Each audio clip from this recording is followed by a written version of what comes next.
And we're back again for the week 2 recap, the Cyhawk recap. Kevin looks thrilled to be here. Everybody thrilled to be here. Hope everybody in the YouTube comments is thrilled to be here. Everybody joining on X from around the world. Welcome in to whatever you want to call this. Unfortunately, we have to do this for a second year in a row after the Iowa State game. We will get to all that in a second. The walk-ons presented to you by FanDuel this year. Grant, if you could, I don't need them right now, but let's get those bets of the weekend, those delicious bets from FanDuel, the best sports book in America, pulled up. We can recap the walk-ons bets. A rough week for your boy, I know that. It's a tough start to the year. A new sponsor tonight, an exciting one. Kevin and Grant don't even know because this happened literally 2 hours ago that I finalized this, and we will talk about them later in the evening. Cade is in here. Caleb is in here. Sorry, Cade. I know we were late. We were wiping our tears. Brian, hello. Who else? Nicholas. Everybody in here tonight. We appreciate the participation. We appreciate you being here because as we've talked about many times, it's hard to show up. It's hard to show up sometimes. And and Kevin, Grant, they don't have to come. They don't have to come to this. No. We do. No one's making you. We do. Okay? We have to show up, right? We step back into the building. We get things right around here at the walk-ons. The listeners, the people who consume the show, they don't have to come. They could just not listen until we preview UMass and talk about how we're going to beat them by 40. Okay? But we've got some people here tonight. I'm sure we've got some opinions, some thoughts on the game. You guys are welcome to participate and put all that in the YouTube. YouTube sucks is this person's YouTube name. That's an interesting one. I'm quite a big fan of YouTube, actually. I love YouTube as well. I give YouTube my stamp endorsement. Yeah, my entire college was presented by YouTube. I was lucky they didn't get beat by more. Going to be a long and painful year. Maybe some. And Cade says YouTube sucks is an early Cheeto Finger of the Night award. We maybe we'll implement that on these live shows. Man, where do we start tonight? Let's just give some initial feelings, some initial emotions. I'll start. I don't know if you get this, Kevin. And it's specifically the Iowa State game, which tells me that for some reason, this one does mean more to me now as a fan. I felt all the same about when we played. As a fan now, I'm on edge more of this game than any other game. Totally. Oh, yeah. Always. Yeah. And I don't know if it's connected to me being an Iowa kid and the rivalry. I think a lot of it now, unfortunately, as we do this show, and I have to answer for it. We have to come on here and answer for it.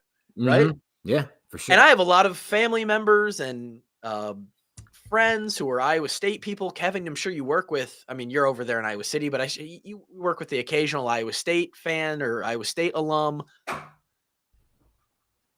And they got one on you. They got to check the box this year, and they've gotten to check it 3 of the last 4 years. And that fucking sucks. Okay? Well, sorry. Shout out to the Denver Broncos today. Oh, hey, yeah. Big shout out. They checked the Broncos. Hey, 1-0, apologizing for nothing. A little bit of crazy. It was kind of a wild scene. Peyton went like inverse Ferentz, going from like 24 hours earlier. He was some outrageous calls trying to go for 4th down. So I was like, this is insanity. What are we doing out here? They have Bo Nix, dude. They can do anything. Well, we can believe. But I'll be honest. This is how I feel. If I had to trade, like if it was when the Cyhawk lose to the Titans, I'm taking that 10 times out of 10. That's how I feel. Well, we appreciate that. And we know that you're committed like that. Kevin, your emotions of this game, watching this game, the aftermath of this game, thoughts. First quarter, oh shit. Yeah. Second quarter is like, Third quarter, okay. Fourth quarter, like, fuck me.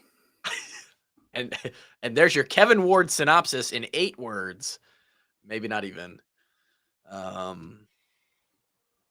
YouTube sucks had a point.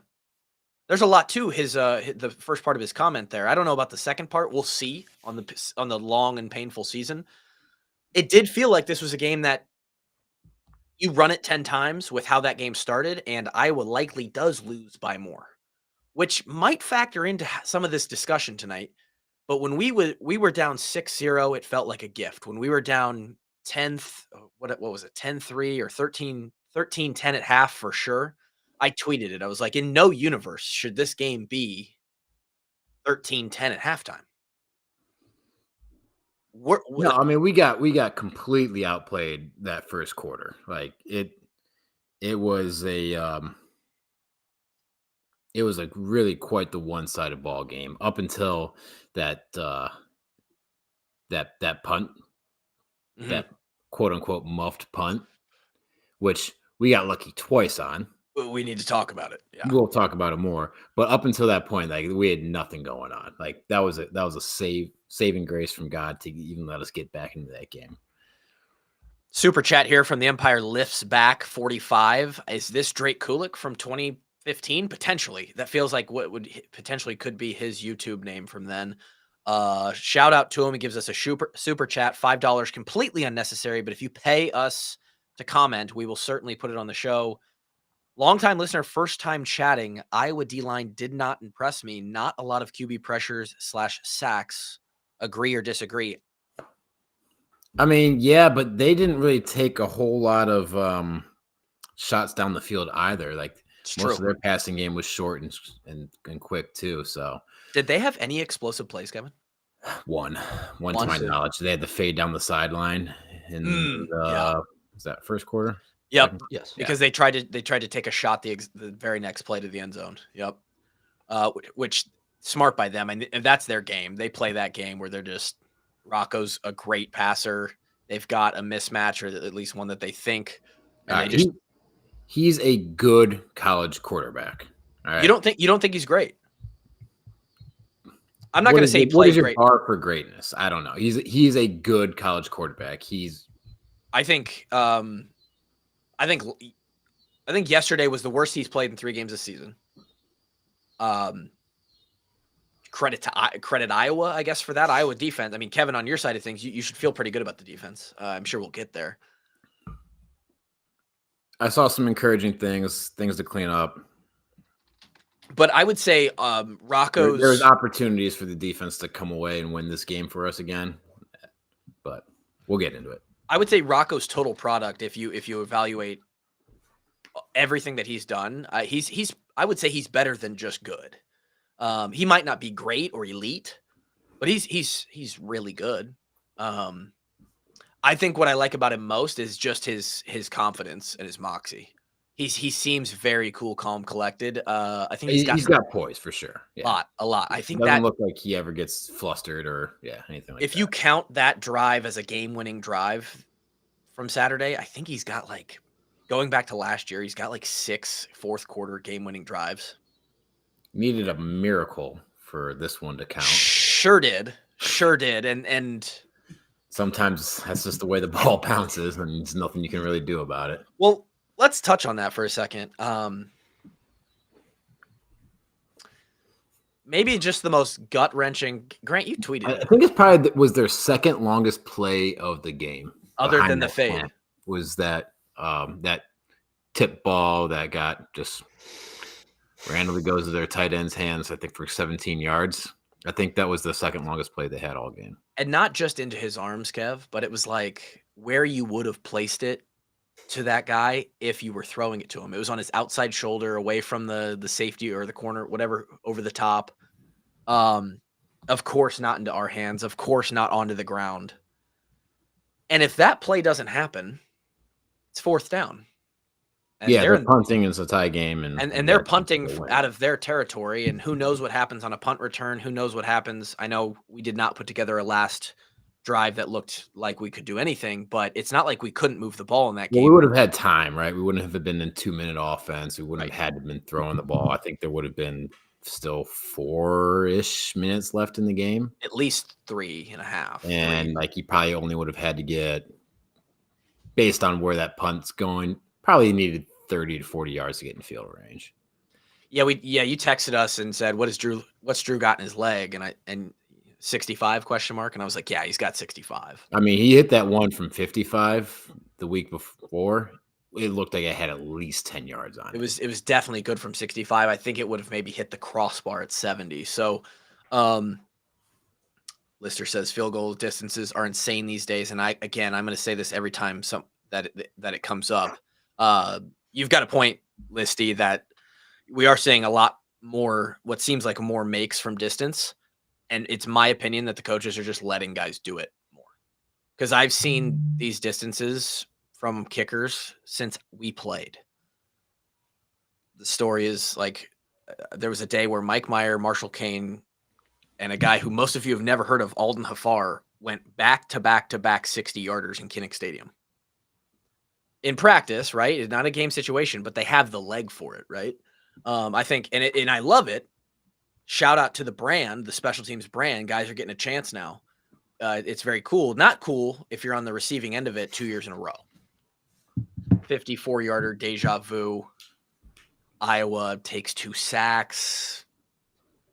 How do we do that? How do we not just there's a lot of questions to be had there. But the fact of the matter is, Cav, is if you said that Iowa State is going to have 238 yards of offense and Rocco's only going to throw for 1 touchdown and 140 yards, and they're going to have a total of 16 points, you're probably signing up for that.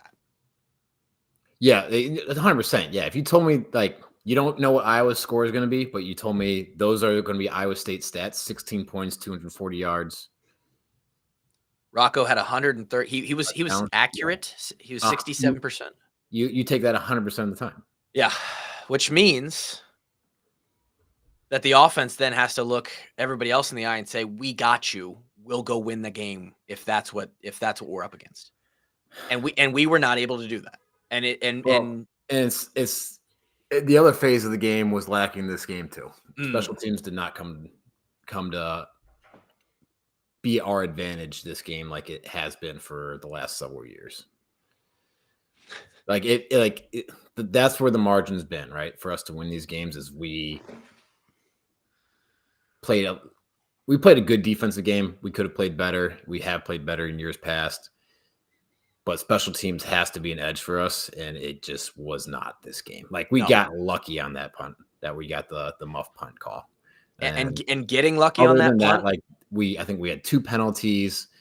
We probably had net negative punt return yardage, and there was just nothing positive to speak about special teams wise other than Drew Stevens going 2 for 2. Shout out to Drew. Drew's money. Depending on the amount of opportunities he gets this year and attempts, he will be in the conversation of best kicker in the country. Aiden adding to the special teams conversation here says, talk about Dakin being mid Kluve. I'm not going to go that far. The first he shanked his first punt, and like everything was going wrong in the first quarter. Yeah. Other than that, I think he punted okay. We have to be a little bit closer on the plus 50. That was a touchback. We didn't even give our guys a chance. Was that first one? I thought he was punting like from our own 40 though, or something like that. Like, I think even more than we have room to work with. Like, we got to somehow. I don't think they were like doing he did a plus 50 punt is what I'm saying. I thought he did maybe, but maybe he didn't. I could be wrong. Dakin's not mid. He's very good. I give him 2 knocks basically. The first punt was bad. It was like 30 yards, and then the other one is we're trying not to get touchbacks, and he overhit it, which you're not going to get mad at a guy for hitting it 55 or 60 yards, whatever. But he added to what Kevin's talking about. The special teams was not great, not what Iowa is known for, not the special teams that Kevin and I, it was, what was our life for 4 years. And everybody here knows the formula for Iowa to win football games. In fact, it's not just to win football games. It's the formula that Coach Ferentz brought to this program in 1999. Coach Doyle used to talk about it all the time, was we're going to build this thing on special teams, fundamentals, and the weight room. Well, if we're getting penalties on the opening kickoff, we can't do that. We can't win games like that. No. If we're jumping off sides on a punt formation switch move call, we can't do that, especially when Iowa State, who, again, yes, we got lucky on the one punt return. Their punt return unit is, you could tell me, Kev, probably the worst of all their units. When they have on the kick, on the field goal, in their punting situation, when they've closed the gap there, they are more disciplined. They are more focused on special teams and aims now than they have been in the past. That muffed punt that we got gifted probably brought us even on the day relative to how it affected the game. And we can't be even with teams in special teams. We have to win that third of the ball. Have to win that phase of the game. Have to. So, yeah, and first play of the game, yeah, we cannot be starting drives from our 10-yard line. Cannot do it. Rough day for Weechin. That bad. There's no sugarcoating it. The kid did not have it that day. He had a bad day. It's probably the first bad day he's had, and it was really bad. He made a couple, like, I don't know what you'd call it, mental mistakes or a minus. I mean, I get it. It's a heated rivalry. Someone's like pushing on you at the end of the play. You've got to have the discipline just to walk away from it. The second one always gets called on. Strike number one. That punt return where he lets it bounce, finally fields it, and then just like kind of pauses, reverses field. It's like, loses dude, just 8 yards. Pick it up, move the ball forward as much as you can. When the ball's been up in the air and on the ground that long, you're not getting blocking anymore. Like, the guys can't hold up that long. You got to know you just got to take what you can get. You're not gonna make anything happen. You probably got 4 guys running free down the field at that point. Yeah, and I understand what he's trying to do. He's trying to make a college football 2025 play, or Desmond and Cooper were really good at it. They could sometimes occasionally make a play like that. Even they got caught. Weechin, side to side. Not the situation. Just not the situation. And Weechin is not those two guys side to side. Straight away, dude can fly, and he makes great foot in the ground cuts. The side to side, Akram Wadley, like, juke you out of your socks when you have nobody to block anyone. He's not that guy. And we're not saying anything that this kid doesn't know. He knows. He went back on the bus to Iowa City on Saturday knowing that he had a bad day. And that feels like shit, man. There's nobody that feels worse than Caden, I'm sure, about that. So, it's not like we need to harp on that. But yeah, then you add in a penalty on a punt formation. I don't know if it ended up costing us the next drive in hidden yards or not. We shank a punt, so they're in field goal range like really early. We didn't win in the margins. We didn't. Yeah. Anywhere. Yeah. Let's talk about the one positive special teams play from us. Again, I say we got lucky twice. They could have easily kept that flag on the field, and it's catch interference. They picked it up, and I was like, phew, got lucky there. Did it touch the guy's wrist? I don't think there's any way of knowing. They just had to stick with the call on the field. Yeah.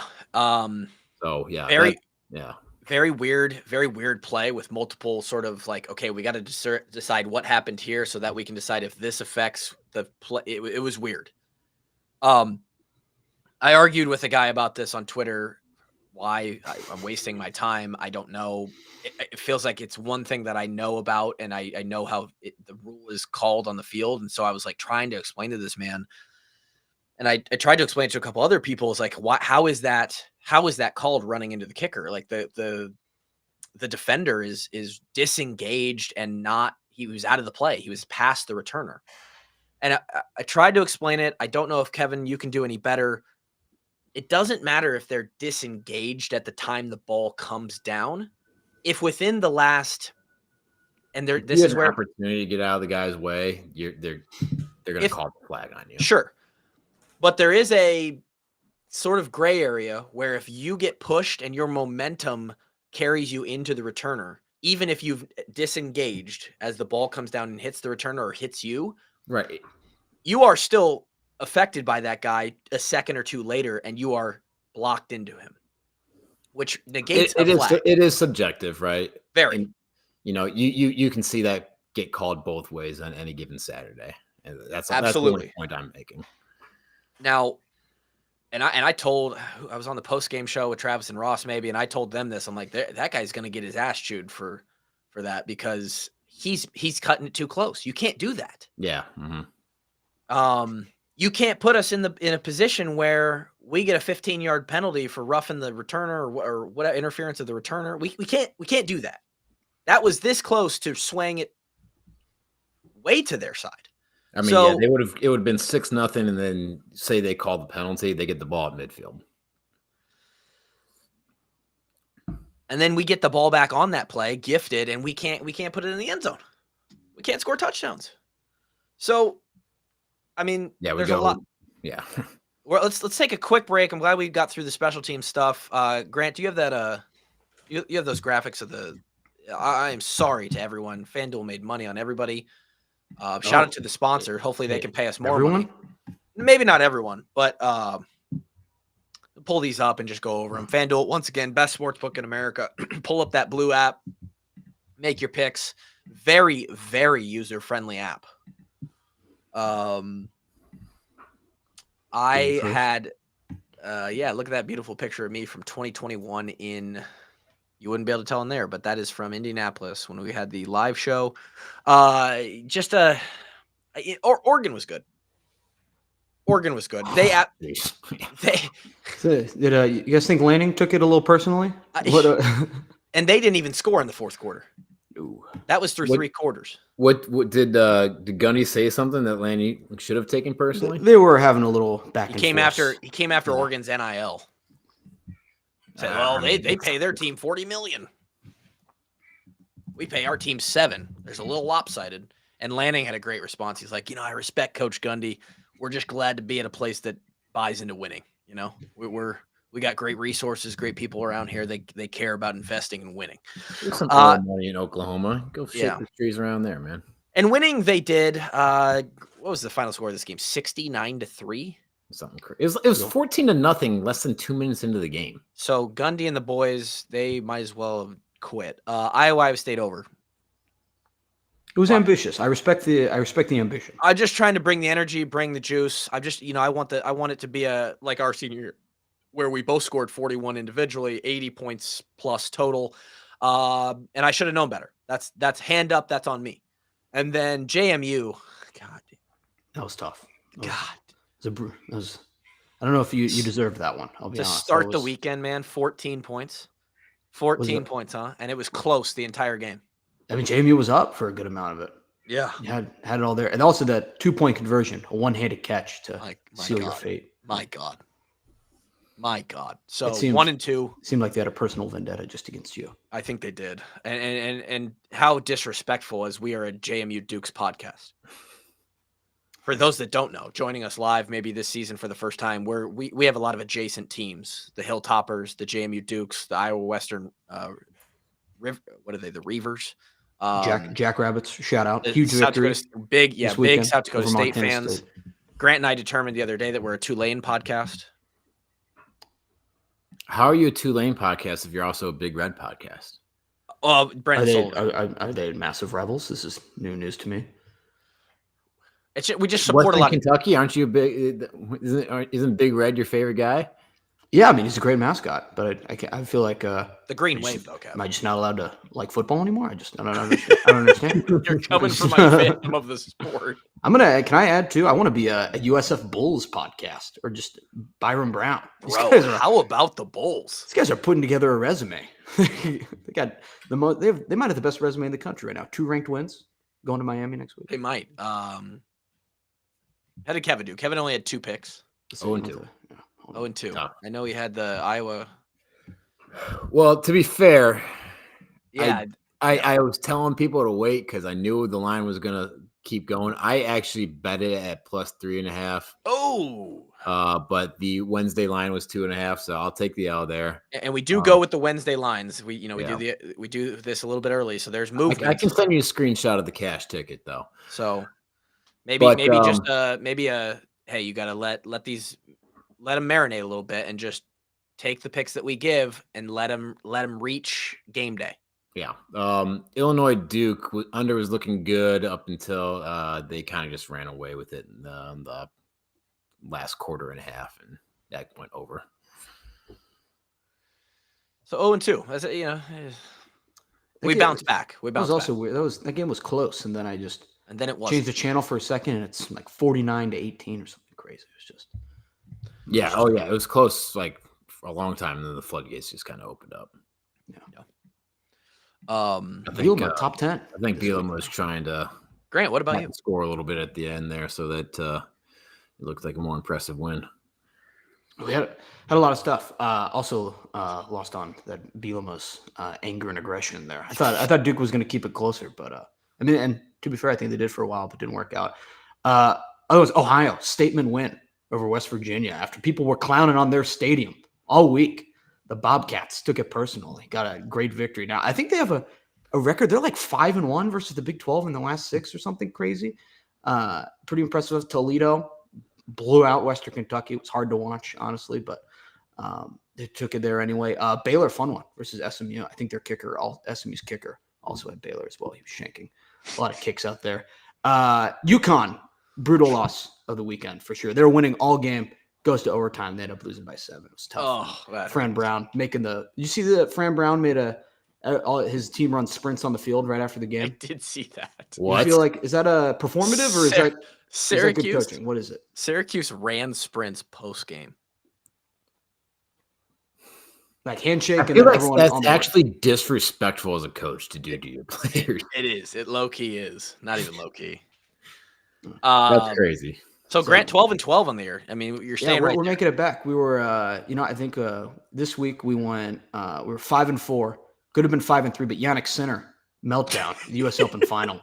Tough one out there. Alcaraz played a great game as well, but we're now 0-1 in our tennis picks. I love the little caveat 0-1 in tennis picks. So we'll work on it in the future. I'm still buying into Yannick Sinner's stock though. I think there's more majors coming up. Get a great rivalry between him and Alcaraz. But amazing. Kentucky though, I do want to shout out a big move by Stoops, making the boosters happy, kicking a late field goal just to cover the spread. Kind of worthless. That is the play, though, right? You kick the field goal, you try to get the onside, you Hail Mary it. Yeah, but that is the correct. It's funnier play, I like the idea of it's just funnier if he's just like, well, let's just make we need this for the NIL. I mean, the boosters put a ton of money on this. We got to make them happy. Even Lane. Now I'm like penciling in back of my mind. Lane apologized to everyone for not covering the spread. So wow. He is trying to get it. It's not a conspiracy anymore. He knows. Trying to cover all of them. And then I'm quitting Clemson for good now. I'm done. You're done. I'm done with Clemson. They were kind of getting their asses whooped by the Troy Trojans. They weren't they losing like 16-0? It was 17-0. Oh no, barely. It's a great bit of victory. But yeah, just happy to be 12-12, making good progress. Swish, God, I shouldn't have said that. I shouldn't have said it when I said it. And I told people if they paid money, I'll show the comment. I mean, how do you not show a comment if someone's going to pay it for it, right? And then Swish. You can't do that. Now we're going to get taken off of YouTube. You got to take that off. He says he's hearing that the Iowa cheerleaders gave the whole team sloppy jalopies, which lowered their T levels, impacting their play.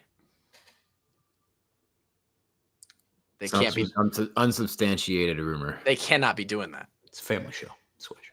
Family show. They have to take I'm pretty sure the boxers figured this out in the 80s and 90s. You got to let that build to the fight. You remember when Manny Pacquiao's trainer talked to us before? Before the Rose Bowl. Yeah, and people were like wondering, like, "Hey, man, what advice you got for us, like preparing for a game? Like, think he's going to give us like a mental like trick, like motivational thing." He's like, I asked all my fighters to give me at least 2 weeks no sex before the fight. Manny Pacquiao will give me like 4 months. And we're all sitting there like, what the fuck? What is going on? What? That's your advice? Wild card boxing, man. Still have that shirt. Oh. Yeah, I still have it too. Yeah, that was the advice we got.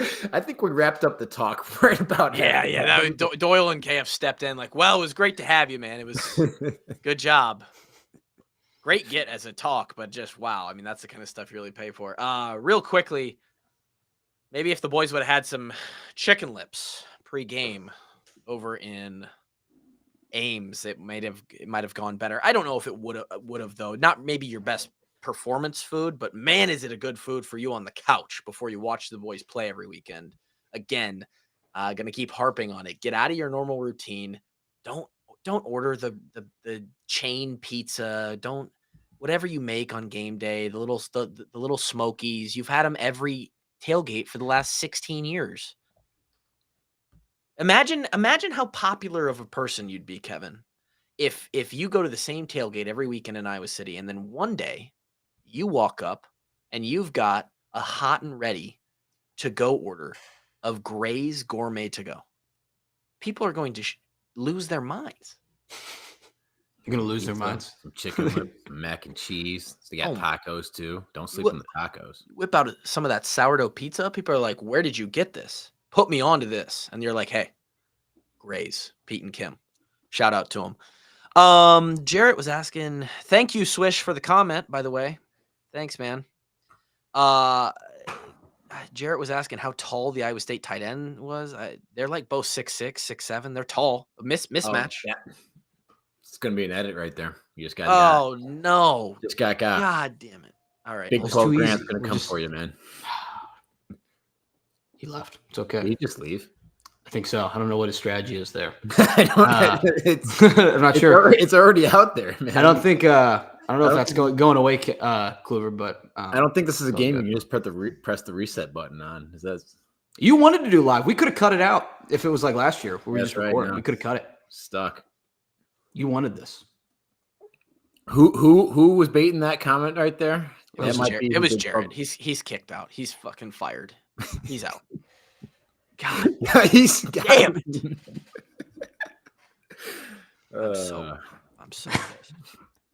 I'm so pissed. And for those that haven't been around for the last week, you just don't understand that. And I was considering, and this is obviously reward for doing nothing, but I had a friend over after the Cyhawk game over here, and I was like, hey, my friend is doing a live show right now, like call-in radio show. And I was like, do you think I think if I called in and the line opened up, I can get him with a 6'7" joke. If you would have got a D's nuts joke really easily. God, I think it would take.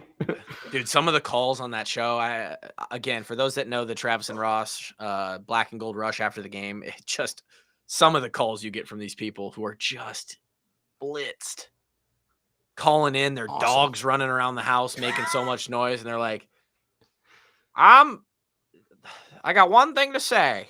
This was the call from the other night. Is this call from 1920? What is this? Yes. Why are you doing it in the old-timey radio voice? This team is garbage. And you're just like, oh, here we go. So I don't know where to go from here. And again, for those that are just joining, maybe on the audio on the back end, this is not the show where we're going to go drive by drive and recap this thing. I don't think anybody wants that. We've talked a lot about the special teams issues, about how that's how Iowa wins in the margins. I don't know. I don't know what else to talk about. I guess here was Gronowski played better. Individually, Gronowski played better. He looked like he knew how to throw a football. Low fucking bar. But it looked like his arm at least worked. His brain-arm connection. Now, what did that amount to? 13 of 24. Several drops. We got to catch a couple throwaways. Got to catch the ball. We're out one of our best receivers and now our top tight end. And KF said not good for Addison Ostrenga. So that sucks. It's not a good medical diagnosis. It's not what you want to hear. Especially from KF. I mean, knee injury coming down on it. The best you can hope for is meniscus. Yeah, like a blown out meniscus. So the alternative is probably we're not going to see him the rest of the year. Yeah, I mean that's the worst case. Sucks. T. Hink says slow mesh looked great. That was fun. It was a fun little recall to see. Really fun. Quarterback run game looked pretty solid, and I think that's got to be a bigger part of our offense moving forward. I said it last week. It's there's even a couple of times where he could have pulled it and gotten some chunk plays. Yeah. And how different is that from anything else? I mean, we got another comment there, Courtney. How much can you really do slow mesh? Every play, every goddamn. You just run that thing until I mean, Iowa State was on their heels. They were like, "Whoa, we're confused," which is what you want. I was laughing. I saw it for the first time we ran it, and he's just walking with the ball. It's such a weird look because everybody else is running, and he's just walking with that ball. It's a mind fuck. It really is. Two different tempos. And the thing that's weird for the defender is like you can't be right. The guy that you're reading, you're going to be wrong, whatever you decide to do. So unless they just have a good play call for it, where that linebacker is like they're playing man coverage and that linebacker is manned up on the back and he can just go attack. Okay, we don't have the right play call for it. Hopefully our receiver wins the one-on-one battle. But if you're in zone defense, like he can't be right, and it kind of sucks. It's weird. Yeah. And in his case, you have to pick one and just commit hard to it and hope that. I mean, I don't know. We started the game much too slow. We were playing from behind. Not a team that plays well from behind, especially when we don't have our passing attack figured out. I do want to point out, and this is what I've sort of come back to in my brain, trying to process this game, and it's not going to make it any better for the fans listening to this show, but it logically should. This is not some of the Iowa State teams that Kevin and I played against. This program is not in the spot that it was for a long time where you would play Iowa State and it's just absolutely, it's still going to feel like a lose-lose for us. But I'm telling you, it's not as much as it used to be. This isn't a team that's going to go 4-8 this year. This is a legitimate top 20 football team. We went on the road, lost in the last 2 minutes of the game to a now top 15 ranked team. And looking at this Iowa State team's schedule, knowing that they play in the Big 12, there's a chance that this Iowa State team reaches somewhere in the top 10 or beyond if they play like they can. I mean, the Big 12 is a weaker conference. We can go ahead. Absolutely. I don't think anyone. I mean, the Big 12 members might try to defend it, but it's a weaker conference, right? And Iowa State's one of the best teams in that conference. Yep. It's looking like it's going to be like them. I mean, Arizona State got knocked off by a mid-level SEC team, so unranked. They didn't even. They were like that as the way the poll at least understood it was like SEC team. They're like the viewed as middle battle pack in the SEC, if not bottom third. Grant, can you pull the Big 12 the updated Big 12 odds on conference champion? I mean, Utah's looking good. I'll say I'm Devin Dampier buying in right now. A lot of people buying stock there. I would say there's at least 33% chance that Iowa State's in the playoff at the end of the year. Absolutely. Kev, when we lost in 2014 to Iowa State, what did they do that year? Were they 4-8? They were a bad team. Yeah. 3-9 maybe? That's a game you look back on and you're like, are you serious? We lost to them. I know they didn't make a bowl game. I don't remember their actual record. Now, at least you look back on it and you're like, okay, that's a 10-2 ball club. Or somewhere around, you hope, right? We don't know they could play out and be a 6-6 team. It doesn't look like that right now. So I'm trying to lessen the hurt here. I know it doesn't work, but this is a good Iowa State team. Wow, still fourth in odds. Wow. Utah, Texas Tech, and TCU, all better odds than Iowa State. There might be money there, honestly. I still like Baylor a lot too. I mean, I think they like what is it? Sawyer Robertson, I think their QB. Like he looks good at moments. I think that in that Auburn loss, I think will age better than people think it is right now as well. At plus 700, I would never do it just out of principle, but there's value there. There's value with the Baylor Bears. You're saying? No. I was joking around. I'm sorry. Just trying to lighten up the mood, guys. Oh, Baylor Bears. Sick. So, it shouldn't feel. I get it. Logically, it just doesn't make sense. Oh, it's a better Iowa State team. You should feel better about a loss? No. But at least it's not a bad team that you lost to. And it was by 3 in their house. You know, it's about all you can say. Yeah. Positives, Kev? I think Mark Gronowski has a lot of heart. He's got a lot of heart, and I think he's a guy a team could rally behind. Absolutely. I see effort out of him when he plays. I wasn't inspired by our quarterback play the last several years. Let's put it that way. And there's a lot of that stuff where you look at Mark and you're like, this is worlds better than what we've had. There are many. Go rewatch that game. Watch how many times Mark, even on a throwaway, on an incompletion where he throws, just watch where he at least gives us a chance with his legs. We haven't had that. So, Grant, statement loss. Hey, I mean, in the 12-team playoff world, there are statement losses. They do. It depends on who it is, but I don't know. I'd much rather have a unconvincing win than a statement loss. Drake has better odds of having CTE than ISU has of getting into the playoffs. Drake's odds of CTE are 100%. So it's not, it's not saying much. It's just not a lot. It's just not a strong message there. The perception is so much different if that pass doesn't get tipped into the guy's hands and we somehow kick the field goal. There's a lot of immediate rush to pain of oh my God, we just lost to Iowa State again. And if we just win 16-13, there's a lot of people going oh, we got out of there. We stole a ranked win in Ames. It's the same game other than one play.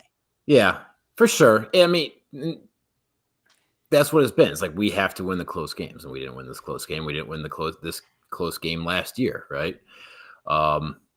There's still plenty to be critical of, right? Tons. We did not play a very clean football game. Again, penalties, drop passes, bad turnover. We can talk about the interception. It was a bad throw. I think it's still a pick, even if Weechin doesn't slip. It looked to be a late pass. The guy is sitting on it, broke on it. Maybe he stays up and gets a hand on it and it's not picked, but I think it's we at least have a shot of it being broken up. And so turning the ball over in your own territory, you get a short field. Defense can't put out the fire. And like I said, man, in the third quarter, I was feeling all right because we put together a hell of a drive. Drive to end the half. Good drive. Ended up in points in the third quarter. Again, we started that ball inside the 10. That was the one that that Weechin went backwards on. Yeah. Again, 5-yard line. Field the ball and go forward, and we're knocking on the goal line instead of kicking a 30-yard field goal. Yeah. I know there's some criticism out there of, do you kick to tie it? Do you go for the 4th and 2? I'm good with it either way, to be honest with you. You needed that drive to end in points and to tie the game. And the way the game was going is the offense was moving the ball. Defense got a 3-and-out the previous drive. You thinking things were starting to tighten up. So I think that was the right play at the time. I'd be fine if he went for it and didn't get it either. Yeah. But no, then it's tie ball game. They mess up their special teams. They had a poor special teams game as well, right? Yeah. And they get 1st and goal on their own 3, right? That's where in years past, our defense steps up, keeps them pinned back there. We get the ball midfield, couple first downs, field goal. All of a sudden, we're in control of the game. We're winning. And we let them come out. We let them come out 50 yards. They punt it.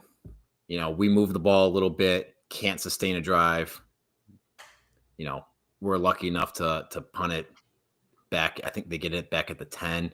Again, defense has to come up with an early stop there. If not a 3-and-out, keep them backed up a little bit so that we can get the ball with good field position.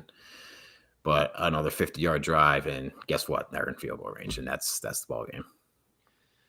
Have to figure something out ultimately offensively, and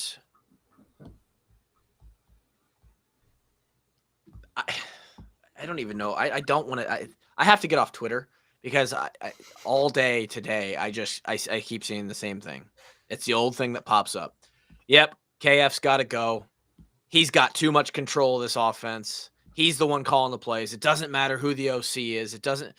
And that's where it stops on that, because there is a lot there behind the. It doesn't matter who the receivers are. It doesn't matter who the quarterback is. The last 5 years, it hasn't mattered who's in those personnel positions. It's not working.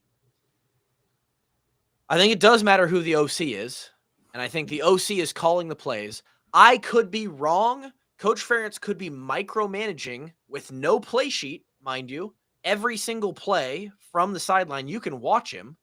He isn't calling the plays, but you can tell me he is, and maybe I'm wrong. Oh, but he's got it. He's telling Tim Lester to hold it back, to keep the aggressive plays. Don't run those. I'm gonna do it. I'm gonna do it. Why the fuck would Kirk Ferentz be sabotaging our offense? That is what you're saying when you put that out there. He's a sleeper agent. Kirk has a sleeper hold on this offense. He won't let any OCs run their stuff. Last 20. Why would he do years that? Is an inside job. Why would he hold the team back? Now, are we aggressive? No, we're a conservative team. Might that suggest that he and the rest of the staff knows we can't do that? We don't have the matchups to be aggressive and win at a rate that is successful to win you ball games. I will say, though, and this is where, I hate to agree with the narrative or what every opinion everyone has. We do have to take a few more shots down the field. Absolutely. We threw the ball, I think, 3 times more than 12 yards down the field. 100%. We got to be able to do that more because their safeties were triggering. They were sitting on passes. So, like, you would see, like, their safeties making contact with our running backs 2 yards past the line of scrimmage. Like, they're downhill quick. And like, not only do we have needed to something to at least have them respect a deep passing game a little bit. And not only do we have to do that a little bit more, we need to do it early. We need to do it early, because if we're going to establish a run game that dominates the rest of the game, you need to have the rest of the game still available to do it. You can't do it in the third quarter. And then your run game starts to open up, and now it's like, okay, great. It's at the fourth quarter, though, like too late, right? We're playing from behind. So I agree, but this narrative that KF's got to go. It's time. Give him the statue, but move on, because he's got a stranglehold on this thing. Talk about then it's Tim's fault that Tim Lester's calling the plays. Tell Tim to run more fades or go balls or whatever you want him to do, and throw it to our 5'7" guy on the DBs that are taller to him. I'd say 5'7" is pretty appropriate. I don't think that's a unreasonable height. I'd say it seemed like an unnecessary dig there, but could have just said receiver. I don't know why you had to bring up that. But I'm not even saying we have to air it out, but a little bit more play action. Try to get a chunk play here and there. Believe me, I love a 16-play drive that ends in absolutely. a touchdown. I love a 16-play drive that ends in a field goal. I'll take it all day long, right? It's hard to do that at a acceptable rate where your points per drive ends up being where you want it to be, right? Yeah. And you look at it the other way, right? Iowa doesn't allow big plays on defense, right? That's kind of how we're built. Our big thing is if we don't allow big plays, we don't allow many points. We generally allow teams to beat themselves, and they end up punting or maybe settling for a field goal, right? That's a winning formula for us on defense, because it's hard to go 16, 17 play drives where you're getting 4 or 5 yards, 5 yards, 8 yards, 3 yards, whatever. Yeah. Iowa defense will let you do that, right? We'll let you, and eventually all it takes is one bad play, you're behind the sticks, and now you're in trouble. You're out behind your game, and this drive is dead, right? One penalty, right? I think the drive before they kicked the field goal, I think we had one penalty, right? We had a false start or whatever, or something like that, and all of a sudden, the previous 2 drives were great. Like we kept moving the chains, and now we're behind the chains, and everything kind of falls off, right? The margin to win that way is so small. Like you have to be perfect almost every play. That's why we need a few more chunk plays where we're getting at least 10, 15, 20 yards in a play, because it's hard to move the ball 80 yards going 4 yards of play, because you have to go 4 yards of play, right? You can't have any losses. And all it takes is one guy missing a block, right? There was an open play. I remember, I think it was a run play. I think it was Jazz, but the play was there. One guy just misses block. D tackle slips him, and it's a 2-yard loss instead of, it would have been like a 12-yard run. So there's got to be some more shot plays built in there. And I love the run game, right? It's been there. It was impressive to see what happened from the second quarter on, the effectiveness and consistency of that run game. But run game doesn't often lead to big plays, unless like we had a superhuman in the backfield last year, right? And he was able to make guys miss and run through tackles and hit gaps that most people aren't able to. But usually if you're hitting big plays in the run game, it's because the defense is either missing tackles, taking bad angles, or somebody's not in the right gap, right? If you're relying on that for big plays, that's basically relying on your opponent to beat themselves, and that's a poor strategy, right?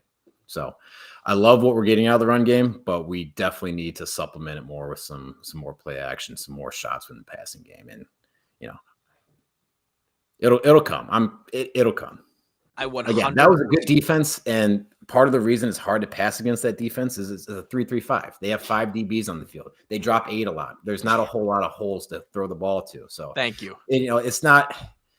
I'm not trying to be an armchair quarterback here. I understand it's difficult, and that's a good defense. You'll see at the end of the year, they'll be one of the top defenses in the Big 12, if not the country, probably.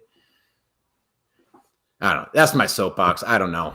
I don't have any answers for you. I love that you finished with that, because again, it's like we have to get the passing game going. We have to be aggressive. Well, I mean, we had a great run game last year, and what did you see towards the end of the year? No one respected the pass game at all. Yeah. And so no, you just relied on our superhuman running back to just make plays happen, and that's how we won some games. But when I talk about this, we have to get some at least a little bit of respect where we're not seeing stacked boxes. We're not seeing safeties just trigger automatically to fill gaps.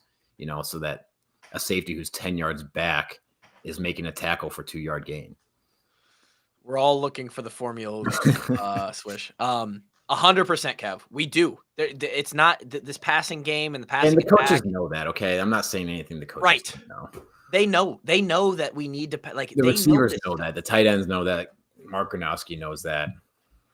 We have to catch balls. We can't run. I'm still baffled, and this is the worst nightmare joke running meme of Iowa football. Is like when it's 3rd and 7, we throw 5-yard outs. I promise they're not coached to do that. Our guys, our players are the Joes, the Jimmies and Joes. They have to get to the sticks. Some of this comes down to execution. It's not even the play call or the coaches. It's the guys. So there's blame to be thrown all over the place. But again, all of that considered, you're doing it against a really good team who's coached to take these things away.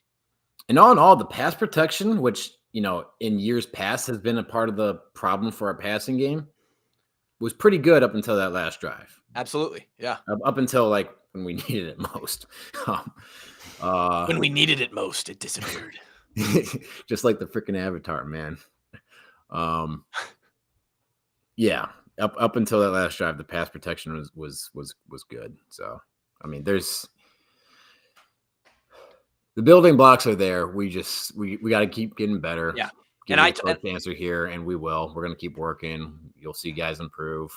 And I said this to somebody on Twitter. We're 1-1. We're 2 games in.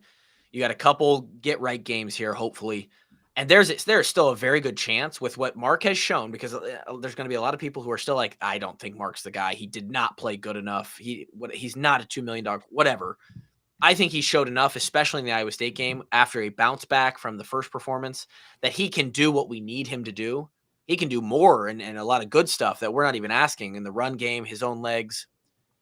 This team could still figure things out in the passing game and create a balanced offensive attack. The issue right now is that we all hate our lives because we had to play a good to great Iowa State team who has their shit together, had an extra game on us, no excuses, and they're already humming at what seems to be a mid-season form, and we got them in week 2, and we don't have our stuff figured out yet. We might by week 6. I hope we do against Indiana. When I'm there, we don't have it yet. We could look back and this could be like, damn, one of those seasons where we could have had a great season and we somehow had a loss to Iowa State. Like that 2002 team, didn't they lose to Iowa State and then ran the table? Mm-hmm. Like there are seasons like that happen. I'm not saying this is the 2002 team. It's don't quote me on that because that's the personnel. It's wildly different. But the season result, we're still looking at 10 games. We have an entire Big Ten slate. So, what everybody probably needs, could you guys guess? What would be good for everybody right now? A big bet on FanDuel. Nah, Kevin got it. Now, where did you get that hat? Did they send that hat? They did not send the hat. I actually had this hat pre-sponsorship. Wow. But the logo doesn't make it because you have to pay for ads. No free ads around here. Right. That is absolutely authentic right there. Everybody just grab an Easy Eddie. Take the edge off. Maybe grab a second Easy Eddie. Maybe grab. You might need a third one. Might need a sixer. I don't know. Maybe you cut that Easy Eddie with some other stuff. You need to cut the Easy Eddie. You know, I've been getting into the stouts recently. Stouts? Yeah. Ooh, it's that time of year too. Especially this time of year. Oh yeah. Yeah. What do we got? Oktoberfest coming up, right, Kev? We got a couple more weeks. It's coming right around the corner, and I'm very excited about it. Iowa City's Oktoberfest is a underrated activity. I would highly recommend if you live in Iowa City, Coralville area, or hell, drive from Des Moines. Last year, we went out to the Amana Colony's Oktoberfest, and they go hard as fuck. Tell me. Ex-DJ Highly gambler. recommend for the Iowa City area to go check out the Amana Colony's. Easy Eddie. Put a drink in your hand and slurp it down. Big Crow Brewery with us all season long, and we are super thankful for them. They have tons of great food and drinks, and they have a lot of locations that you can experience their product. And to cap this podcast off, I told you guys we have a new sponsor. We had some conversations in the off season. There's a reason why we didn't know if these guys were going to be on. There's supposed to be an announcement coming later this week, I think. The Swarm Collective joins the walk-ons this fall. Ooh. If you want better receivers, listen to us. we need money. It's hard, and this is going to be a challenging one. This will be a fun ad read for us because when you're advertising for a collective, which we are now finally getting our back pay, Kev. We're now getting our NIL.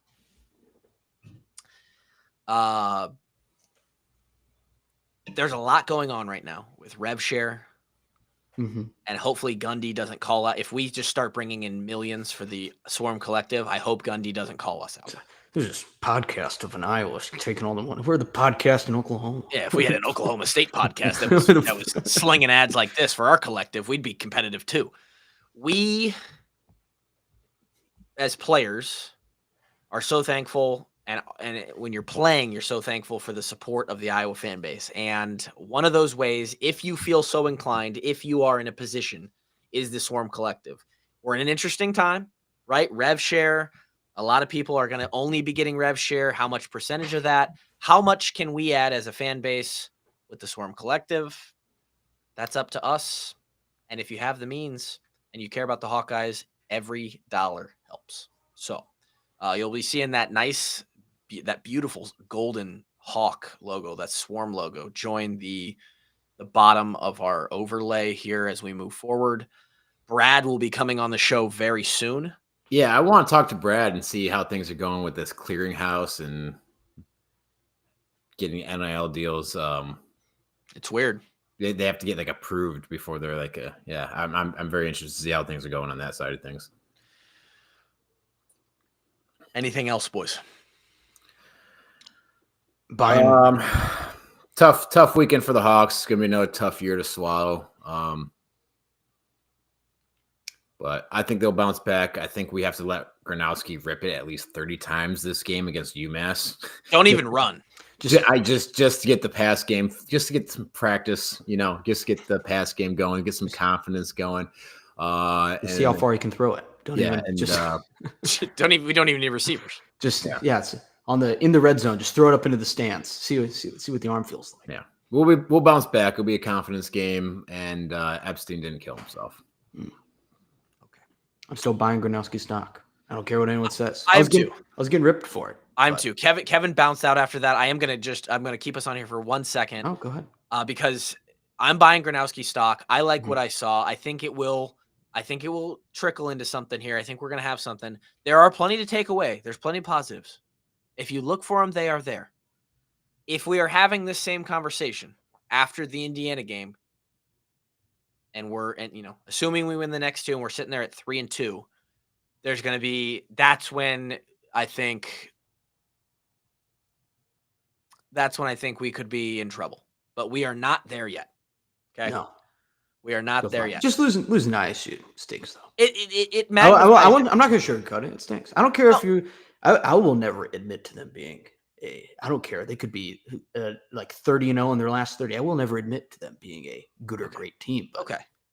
It just it doesn't matter if it's their best team ever or their worst team ever. Losing to them always stinks. So I won't sugarcoat it for anyone like that. It's gonna hurt, and it is what it is. So got to appreciate everybody joining us. Every podcast I listen to now because of this. I know. Appreciate everybody joining us tonight on the lives and doing this. This is really fun. Appreciate the two great guys at the apple farm, apple picking orchard that my wife and I and kids went to this morning. There's like, hey, we're fans of the podcast. Had a little conversation with them at the park. They're like, hey, we're sad too today, but they were great guys. They're moving on with life. Apples seasonal right now? Can you, bro? You would not. A side note, you would not believe how many apples grow on a single apple tree out of this farm.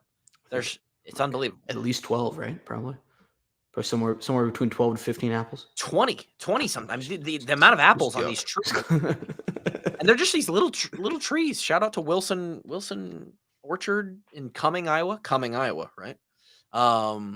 We got I need a nice fresh apple. That little snap you get. Unbelievable feeling, especially this time of year. You're right. And that's what we take away from this show. We'll be back. Talking apples. Well, yeah, absolutely. On Tuesday, we'll be back with the Q&A. If you're part of the Patreon, patreon.com/washupwalkons, you can ask some questions. I will answer extended questions on that Q&A. Wednesday, we've got Eichhold again for the press review show. That should be a banger this week. KF step into the presser after a loss to Iowa State. A lot of questions to answer for him, and we'll break all that down. And then Wednesday night again, we'll be back to preview. God, what a matchup. Iowa versus UMass. I'm excited for it. I think it'll be fun. There's a guy on TikTok who's just a diehard UMass fan. He does like a review after every UMass game under the scoreboard. It's awesome. I can't wait to see him with Iowa City. He's great. I'll send you the videos. It'll just be they lost to Bryant this weekend. No. Bulldogs, scrappy team. Scrappy. They pride of Rhode Island out there. A lot of character. But he's just sitting on the scoreboard. He's like, UMass, another loss. UMass loses 27-26. Darn it. He's awesome. Dang it. All right. He's doing it for years. For Grant and Kevin, I am Tyler, and we're the Walk-Ons, and we'll be back.